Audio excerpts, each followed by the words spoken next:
Hey guys, welcome back to Trick on the Tube. How are you all doing? I hope you're doing fine. I hope you're doing well. I hope that you're healthy.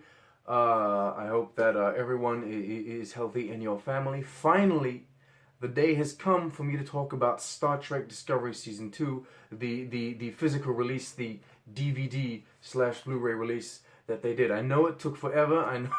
I know I've been waiting on this for a long time, but I don't know, I got caught up with other things, and then Star Trek Picard came out, so we were doing the weekly reviews for that. Anyway, we're here now. It's time to do a full overview of all of the bonus content that this physical release offers. Also, just like I did with the last physical release, the Season 1 DVD, I will be organizing a giveaway, so stay tuned to the end of the video to see how you can enter and get a chance to win this very one that I'm holding here and now. Alright, now for starters, yes, I do have the DVD version, but two versions are available, DVD and Blu-ray. The DVD offers the episodes in 720p, whereas the Blu-ray brings you 2K. Again, just like with Season 1, I don't care enough about Discovery to go out of my way to get the more expensive option. Though, considering I don't keep them, I do actually give them away. I think that next season I'll go for the Blu-ray option, just for you guys. Just so that you guys can get that higher quality. Rest assured though, both options do contain the exact same content, so you're not missing out on anything with the cheaper version. It really just is the image quality and the packaging that changes. Regarding the packaging, Season 2 offers pretty much the same thing as Season 1. You get a cardboard slipcover and a very basic plastic case that contains the 4 discs. The slipcover is glossy and very lightly embossed under the logo. It's nice enough, even if it disappointingly doesn't have that contrasting matte and shine finish that Season 1 had. I like the artwork. I like the artwork even if Stamets looks kind of confused for some reason. Odd picture to go with. Anyway, my only issue is exactly the same as last time. There's no booklet, and so the disc contents are indicated on the inside of the paper cover, and it's a shame because some of the words are a little covered up by the plastic case itself. It's nothing major, and as I said, it's my only real issue with this. I just wanted to point it out. It is a common thing with DVD releases, though nowadays it's not a Discovery or Star Trek or CBS specific issue. Okay, let's get right into the content this release has to offer. To make things simple, I'm gonna go over each disc one by one. Disc 1. For starters, you get episodes 1, 2, 3, and 4, as well as what they call the promos for episodes 2, 3, and 4. These promos are just those teaser trailers that we got for each next episode every week. I doubt anyone will ever watch them again, but they do exist, so might as well have them on a release. On the first disc, we also get the Season 2 trailer, and then of course, deleted scenes. Quite a few on this disc, actually. First off, for episode 2, there's a fun little moment between Owoshkin and Burnham on New Eden. They want to run a few scans, and Owo asks if she can steal a tomato because it's been so long since she's had one grown in soil. It's a fun moment. I would have left it in. The more we saw of New Eden, the better, and it's always great to see more of that elusive bridge crew. Following that, we get 3 Tilly deleted scenes, one where she's talking to Stamets, one in engineering featuring the usual, I would say non-Star Trek, non-Starfleet type of dialogue that Discovery has a tendency of delivering, and then finally a sequence that helps set up her spore infection just a tad more. It was interesting seeing the green screen backgrounds as a bonus feature, but other than that, all 3 moments are ultimately kinda useless and I see why they were cut. That being said, I don't find them much better or much worse than a lot of things that do find themselves in the Star Trek Discovery final cuts. That might just be me. I really don't know how they choose what they keep and what they don't.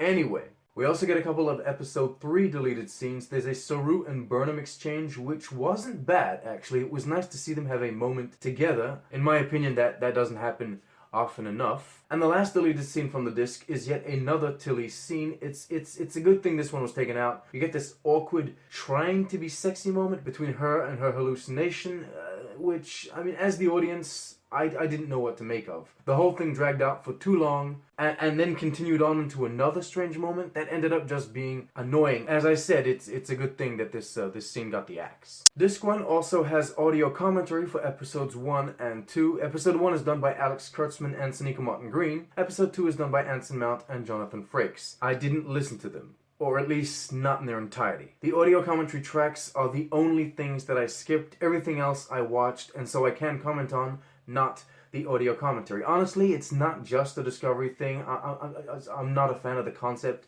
in the first place. I get that it can be fun, and from the first few minutes of the Mount and Freights track, I would say that it has the potential to actually be very, very interesting. I'm just not into it. It's not my thing.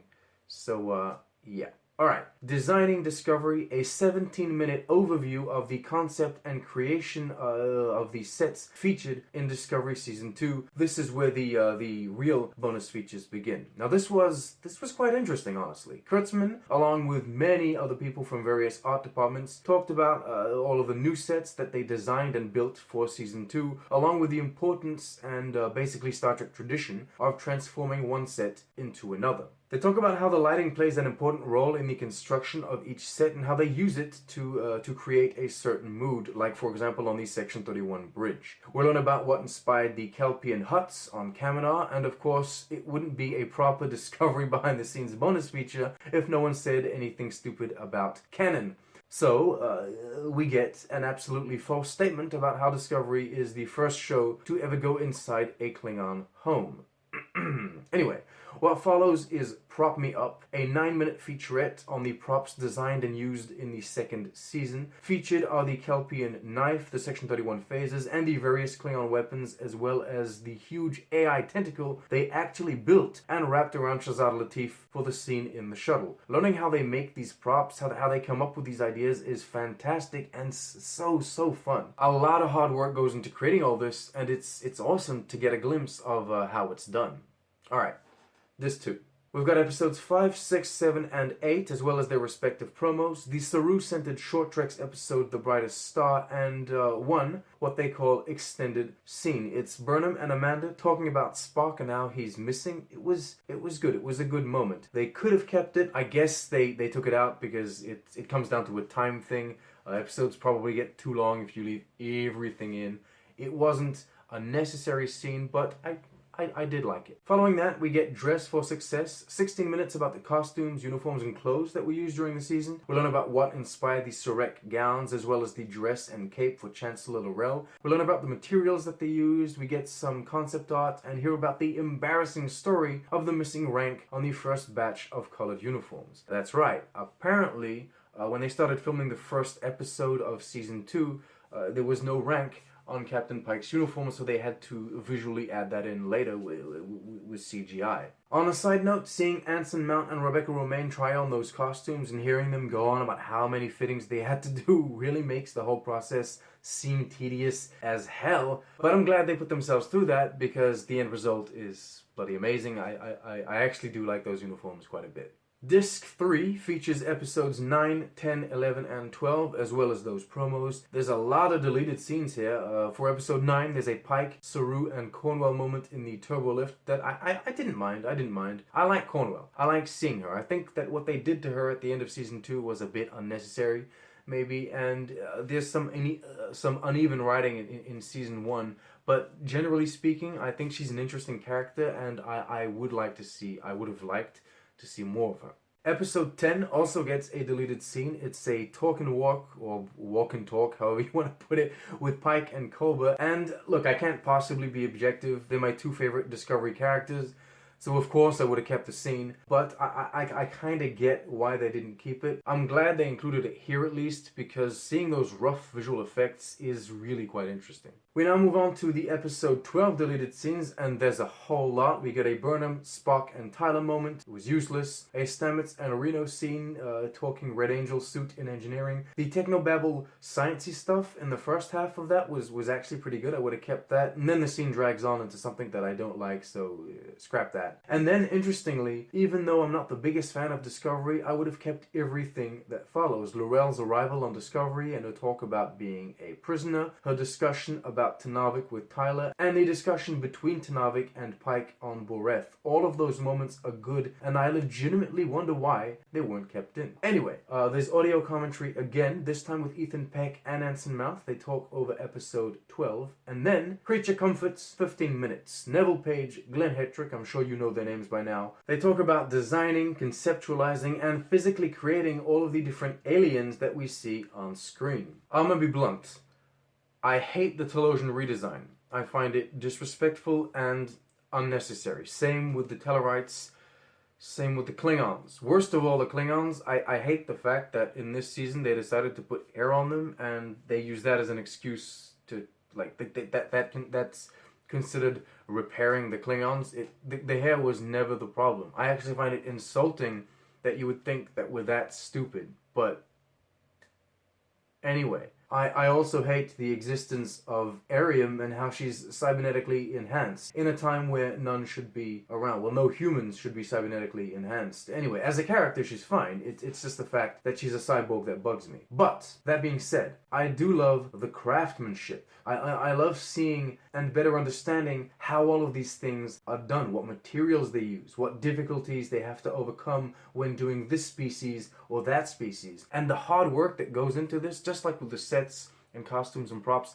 it's incredible. It's absolutely fantastic. So mad respect, even if I don't agree with the aesthetic choices. Creating Space, 10 minutes, is a little featurette on the visual effects and how they were accomplished. Jason Zimmerman is the guy talking about all this. It was fun seeing how the asteroid sequence was done and how the actors have to really learn to interact with nothing, essentially, just invisible things. To finish off Disc 3, there's a secret bonus feature, I guess. There's this invisible Starfleet Delta that pops up if you hover your mouse over it. Anyway, when you click, you get 6 minutes of Mary Chieffo and James McKinnon, head of the makeup department, talk about the new L'Oreal makeup and prosthetics that they had for season 2. You guys know that I'm not the biggest fan of L'Oreal, but it is truly incredible the way she's able to emote and perform, even with all of this stuff on her face. So Mary Chieffo, 2 thumbs up. Alright, Disc 4. The final disc contains only 2 episodes, the 2 remaining ones, episodes 13 and 14, as well as their promos, and the first short tracks ever to be released, Runaway. On the deleted scene side of things, there's another 3 that I would have kept. 2 from episode 13, a Stamets and Georgiou moment, as well as a Burnham and Spock moment. And for episode 14, a dramatically shot Tilly moment, which had her in a position and a place referring Scotty from the original series. The dialogue was shit. I mean, excuse my language, but the dialogue was garbage, as is most dialogue with Tilly, if I'm honest. But I liked the way it was shot, and I liked the nod to the original series. I would have kept it. I would have tweaked it a little. I would tweak the dialogue, but yeah, I would have kept it. We then get our last audio commentary track over episode 14, this time with a whole bunch of people: Alex Kurtzman and Michelle Paradise, Olatunde Osunsanmi, and Jenny Lumet. And then things start to get crazy with a 42-minute special feature called Putting It Together. It's not the special feature that's crazy, it's the length, because up until now, both this second season release and the first only had 15 20-minute featurettes. 42 minutes was unexpected. Anyway, Alex Kurtzman and Michelle Paradise, both writers and producers on the show, talk about the immense project that the season finale was, how it went from being 1 episode to 2. We get a glimpse at every step of the long and difficult process that goes into pumping out a double feature like this: writing, storyboarding, special effects, visual effects, stunt coordination, music, voiceovers, sound effects, mixing, editing, the list goes on. It was awesome learning about all of these things, and quite overwhelming, frankly. There are so many moving parts at any given moment, it's a wonder that anything ever gets done. Following this long and very instructional bonus feature comes another even longer something, a 55-minute, basically documentary at this point, called Star Trek Discovery: The Voyage of Season 2. Now, this wasn't the most interesting bonus feature, in part because it was all over the place. It basically had everyone and anyone talking about everything and anything. But again, we got some cool glimpses at what goes on behind the scenes. Some of the producers, writers, and various artists give insight about what they were thinking when they filmed a certain something or constructed a certain set. Michelle Paradise throws around the word canon without necessarily grasping what it means, but I mean, come on, someone had to do it. One thing that stuck with me was learning about the Datasphere episode and its concept. It was originally supposed to be a bottle episode, something that didn't tie into the rest of the season. I think it would have been pretty cool to see that, actually. Following this hour-long behind-the-scenes bonanza is a spotlight on the Enterprise and its bridge. Enter the Enterprise. It's 10 minutes long, and